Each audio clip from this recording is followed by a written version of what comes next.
നിന്നെ ബിസിനസ് പഠിപ്പിച്ചെടുത്ത ആളെന്ന നിലയിൽ പറയുക. സമയമാവുമ്പോ ചെയർമാൻ സ്ഥാനം ഞാനായിട്ട് തന്നെ നിന്നെ ഏൽപ്പിക്കും. അയ്യോ, അതൊക്കെ ഇനി എന്നു പറഞ്ഞ കാത്തിരിക്കേണ്ടത്. എന്തായാലും ഗോപിയേട്ടനുൾപ്പെടെ എല്ലാവരും തീരുമാനിച്ചു കഴിഞ്ഞ കാര്യ. ഇനി അതിലൊരു മാറ്റം വരുത്തണ്ട. എടുത്തി, അതല്ല, നിങ്ങൾ വിചാരിക്കുന്നത് പോലെ ചെയർമാൻ സ്ഥാനം അങ്ങനെ അങ്ങ് ഒഴിഞ്ഞു കൊടുക്കാൻ എനിക്ക് പറ്റില്ല.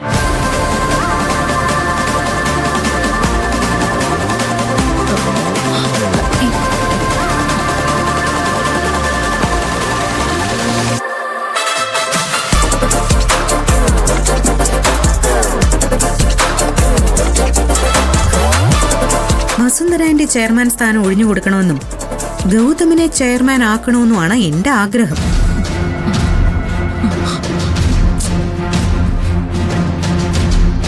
ഇപ്പൊ ആന്റിക്ക് അത് ഒഴിഞ്ഞു കൊടുക്കാൻ താല്പര്യമില്ലെങ്കിൽ വേണ്ട. എനിക്കറിയാവുന്ന ഭാഷയിൽ ഞാൻ പറഞ്ഞു കഴിഞ്ഞു. ഇനിയിപ്പൊ ഞാൻ എന്ത് ചെയ്യാനാ? തൽക്കാലം ഒരു കാര്യം പറയാം. ചെയർമാൻ സ്ഥാനം ഗൗതമിന് കൊടുക്കണമെന്ന് എന്റെ അഭിപ്രായം അനുസരിച്ചാൽ ആന്റിക്ക് കൊള്ളാം. അത്രേ ഞാൻ പറയുന്നുള്ളൂ. അല്ല, നിന്റെ അഭിപ്രായം കേൾക്കേണ്ട കാര്യമൊന്നും എനിക്കില്ല. എന്റെ മോനെ ചെയർമാൻ ആക്കണമെന്ന് എനിക്ക് തോന്നിയാൽ ഞാൻ ആക്കും.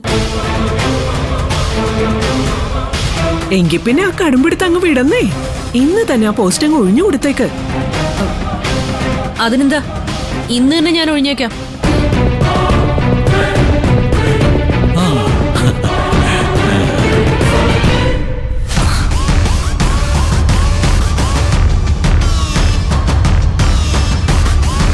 ഒരു പദവിയും എനിക്ക് എന്റെ മോനെക്കാളും വലുതല്ല. ആന്റി എന്താ ഇത്? കൈപിടിച്ചു വാനി, ഞാൻ കാര്യം പറയട്ടെ. ഇന്ന് തന്നെ ഞാൻ ചെയർമാൻ സ്ഥാനം ഒഴിഞ്ഞ് ഗൗതമിന് കൊടുക്കാൻ പോവാ. എന്ത് പറയുന്നു ഗൗതം? ഓക്കെ അല്ലേ? ഓക്കെയാണ്. എങ്കിൽ പിന്നെ ചില ഡോക്യുമെന്റ്സുകൾ കൂടി എടുക്കാനുണ്ട്. ഞാൻ പോയി അതുകൂടി എടുത്തിട്ട് ഓഫീസിലേക്ക് വരാം. Oh yes.